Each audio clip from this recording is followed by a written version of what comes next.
BSI, Bina Syakhsiah Islamiyah.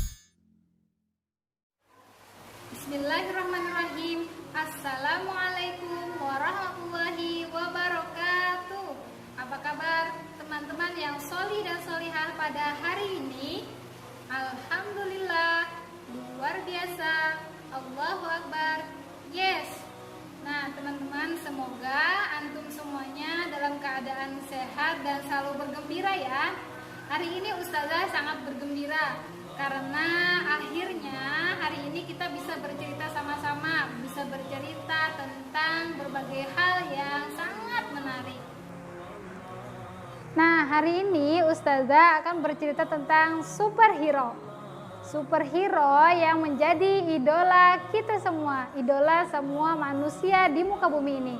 Siapakah dia? Yaitu Rasulullah Shallallahu Alaihi Wasallam dan para sahabat beliau.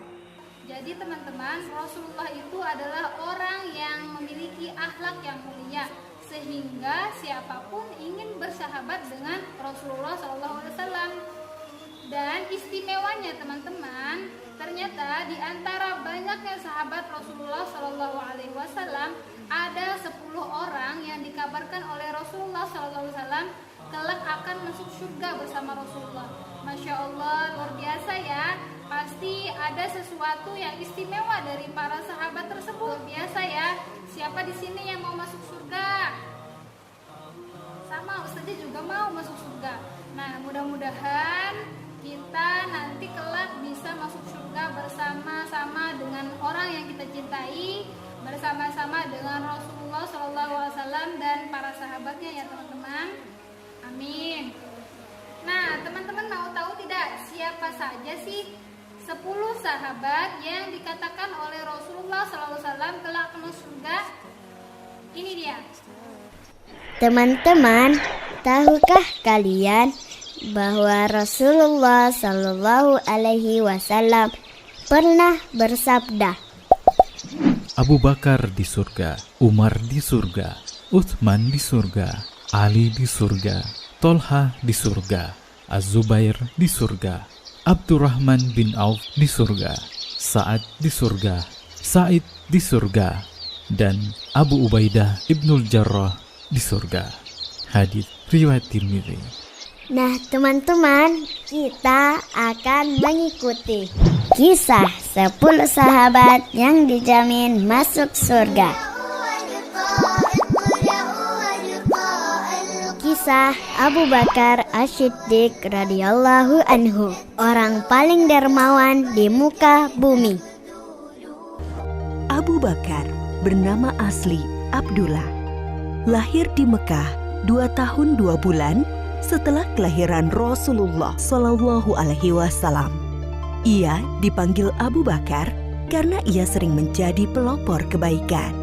Abu berarti bapak dan Bakar berarti segera atau dini atau awal. Sebab itu beliau selanjutnya disebut Abu Bakar. Sejak kecil, Abu Bakar senang sekali berbuat kebajikan dan hal-hal terpuji. Salah satu sahabatnya berkata, "Sesungguhnya engkau selalu menyambung tali silaturahim, selalu berkata benar, banyak menanggung kesulitan orang lain, menolong orang-orang yang menderita, dan menghormati tamu." Begitu kesaksian Ibnu Dugunah, sahabat Abu Bakar. Abu Bakar termasuk orang yang paling utama masuk Islam.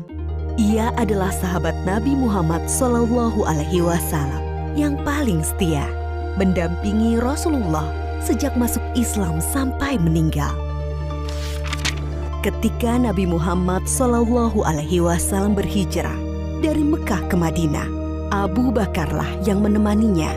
Pada saat itu, Kamis 27 Safar tahun ke-14 kenabian, waktu tengah hari, Rasulullah Shallallahu Alaihi Wasallam mendatangi Abu Bakar di rumahnya. Abu Bakar berkata, "Demi Allah, beliau tidak akan kemari pada saat begini, kecuali ada urusan penting." Beliau mengabarkan kepada Abu Bakar bahwa Allah Subhanahu wa Ta'ala telah mengizinkannya untuk hijrah ke Madinah. Setelah memastikan rencana hijrah, Rasulullah Shallallahu Alaihi Wasallam pulang ke rumah sambil menunggu waktu malam tiba. Pada hari yang sama, para tokoh kafir Quraisy sedang mengepung rumah Rasulullah Shallallahu Alaihi Wasallam. Mereka berniat akan membunuhnya. Setelah lewat tengah malam, mereka meyakini inilah cara terakhir untuk menghentikan Rasulullah berdakwah kepada Islam.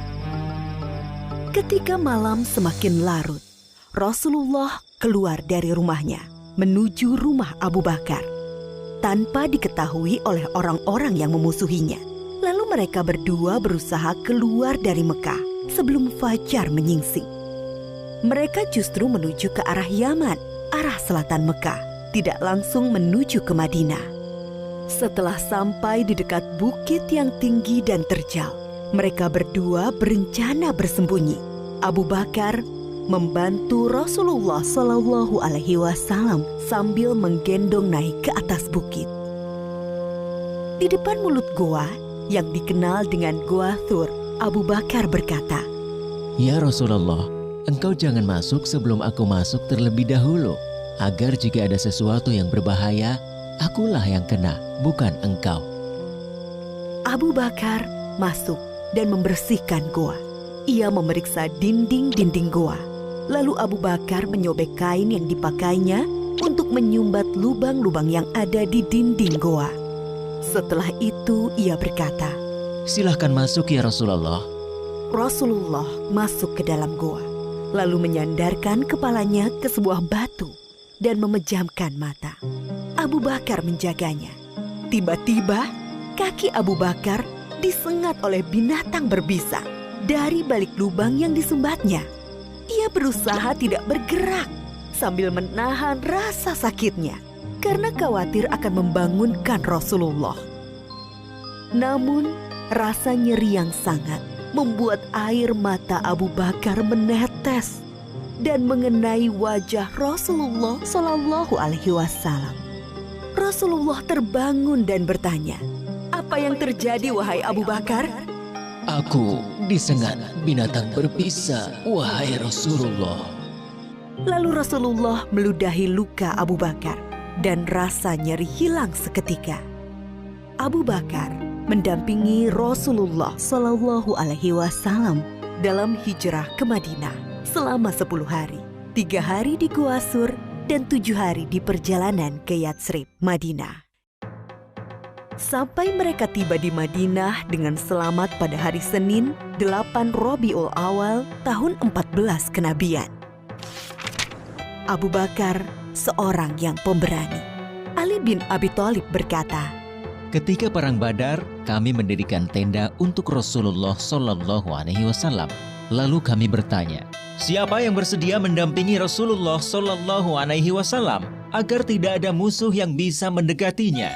Demi Allah, tak satu pun dari kami yang maju selain Abu Bakar. Abu Bakar juga seorang yang sangat dermawan. Putri Abu Bakar, Aisyah menceritakan, ketika masuk Islam, Abu Bakar memiliki 40.000 dinar keping emas. Ia menginfakkan seluruh hartanya itu kepada Rasulullah Shallallahu Alaihi Wasallam. Abu Bakar, seorang yang cerdas dan berilmu luas. Abdullah bin Umar pernah ditanya, siapakah yang memberi fatwa di masa Rasulullah Shallallahu Alaihi Wasallam? Ia menjawab, Abu Bakar dan Umar, dan aku tidak mengetahui orang lain selain mereka berdua. Abu Bakar juga sosok yang paling baik dan utama. Abdullah bin Umar berkisah, Di masa Rasulullah, kami diperintahkan memilih orang-orang. Kami pun memilih Abu Bakar, lalu Umar, lalu Utsman. Dan terlihat Rasulullah Shallallahu Alaihi Wasallam tidak menentang hal itu. Abu Hurairah berkata, Rasulullah Shallallahu Alaihi Wasallam bertanya, siapa di antara kalian yang puasa hari ini? Abu Bakar menjawab, Aku. Rasulullah Shallallahu Alaihi Wasallam bertanya lagi, siapa yang ikut mengantar jenazah? Abu Bakar menjawab, Aku. Rasulullah Shallallahu Alaihi Wasallam bertanya lagi, siapa yang memberi makan orang miskin hari ini? Lagi-lagi Abu Bakar menjawab, Aku. Rasulullah Shallallahu Alaihi Wasallam bertanya lagi, siapa yang menjenguk orang sakit hari ini?" Abu Bakar menjawab, Aku. Lalu Rasulullah bersabda, "Tidaklah semua perkara yang aku sebutkan tadi dilakukan oleh seseorang, melainkan orang itu akan masuk surga." Ketika Rasulullah Shallallahu Alaihi Wasallam jatuh sakit, kemudian sakitnya semakin parah, beliau bersabda, "Suruhlah Abu Bakar untuk menjadi imam sholat." Sebagian ulama sahabat memahami bahwa perintah ini adalah petunjuk Nabi Muhammad SAW bahwa Abu Bakar adalah sahabat yang paling utama. Rasulullah juga pernah berpesan kepada Bilal sahabatnya, "Wahai Bilal, jika waktu sholat telah tiba dan aku belum datang, mintalah Abu Bakar menjadi imam." Oleh karena itu, setelah Rasulullah SAW wafat, Abu Bakar dibaiat sebagai pengganti pemimpin umat Islam. Ia menjabat sebagai khalifah selama sekitar 3 tahun. Selama memimpin kaum muslimin, Abu Bakar telah banyak memberikan karya-karya penting bagi perkembangan Islam dan kemajuan kaum muslimin. Antara lain, memerangi orang-orang murtad yang keluar dari Islam, melanjutkan rencana pengiriman pasukan Usamah bin Zaid yang sebelumnya telah dipersiapkan oleh Rasulullah Shallallahu Alaihi Wasallam, memerangi para pembangkang zakat, memerangi nabi palsu Musailamah al-Kadzab, dan membukukan Al-Quran. Ide pembukuan Al-Quran datang dari sahabat Umar radhiyallahu anhu. Awalnya, Abu Bakar berkali-kali menolak pendapat itu. Namun setelah terjadi diskusi panjang, akhirnya Abu Bakar menerima hal tersebut. Lalu Abu Bakar memanggil sahabat Zaid bin Sabit, yaitu sahabat yang menjadi pencatat wahyu di masa Nabi Muhammad SAW. Dia bercerita kepadanya, Sesungguhnya Umar telah mendatangiku dan ia berkata kepadaku, banyak sahabat penghafal Al-Quran yang gugur dalam perang Yamamah, yaitu perang melawan Musailamah al-Kadzab, sang nabi palsu dan pasukannya. Aku khawatir peristiwa serupa juga menimpa para qurra, para penghafal Al-Quran dalam peristiwa lainnya. Akibatnya akan hilang sebagian besar dari Al-Quran. Wahai Zaid, engkau anak muda yang cerdas. Kami mempercayaimu sepenuhnya bahwa engkau juga juru tulis wahyu Rasulullah. Jadi, carilah ayat-ayat Al-Quran itu, lalu kumpulkanlah. Zaid menolak sambil berkata kepada Abu Bakar dan Umar, Mengapa kalian akan melakukan sesuatu yang tidak pernah dilakukan oleh Rasulullah SAW? Demi Allah, ini perbuatan yang baik. tukas Abu Bakar. Zaid mengulangi penolakannya. Tidak, Sambil bergumam, andai kata ia membebaniku untuk memindahkan sebuah gunung, itu jauh lebih ringan daripada perintahnya menghimpun ayat-ayat Al-Quran. namun setelah diskusi, akhirnya Zaid menerima dan berkata, Akhirnya, Allah Subhanahu wa Ta'ala membukakan pintu hatiku, seperti halnya Allah membukakan hati Umar dan Abu Bakar. Mulailah aku mengumpulkan ayat-ayat Al-Quran yang tertulis di dedaunan, pelepah kurma, tulang belulang, juga dari para penghafal Al-Quran. Setelah terkumpul menjadi satu mushaf, Khalifah Abu Bakar menyimpannya sampai wafatnya. Inilah jasa Abu Bakar yang sangat berharga dan masih bisa dirasakan oleh kaum muslimin hingga saat ini. Pada hari-hari terakhirnya, Abu Bakar sakit demam sekitar 15 hari. Beliau pun masih berpikir untuk kebaikan Islam dan kaum muslimin. Abu Bakar berusaha mencarikan pemimpin terbaik bagi kaum muslimin, memikirkan persatuan kaum muslimin, menjauhkan kaum muslimin dari perselisihan. Ia memanggil beberapa sahabat senior untuk dimintai pendapat tentang Umar. Ia juga meminta Utsman bin Affan untuk menuliskan surat wasiat, lalu memberinya cap stempel dan membawanya keluar untuk dibacakan kepada kaum muslimin agar mentaati keputusan Abu Bakar dalam menetapkan Umar bin Khattab sebagai penggantinya memimpin umat Islam. Nah teman-teman, jadi sudah menyaksikan kan video tentang sahabat Rasulullah Shallallahu Alaihi Wasallam Abu Bakar As-Siddiq.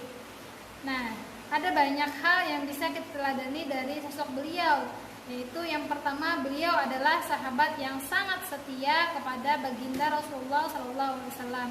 Yang kedua, beliau adalah orang yang sangat pemberani dalam membela agama Allah, dalam membela Nabi Allah Rasulullah Shallallahu Alaihi Wasallam. Kemudian beliau juga adalah orang yang sangat dermawan, orang yang suka berbagi teman-teman. Jadi beliau juga orang yang tidak pelit dan juga suka menolong, suka membantu. Semangat ya teman-teman, kita harus mencontoh sosok Abu Bakar As-Siddiq, yaitu bersemangat dalam hal kebaikan. Sekian video dari Ustazah. Salah hilaf Ustazah mohon maaf. Wabillahi taufik wal hidayah. Assalamualaikum warahmatullahi wabarakatuh. Sampai jumpa nanti ya.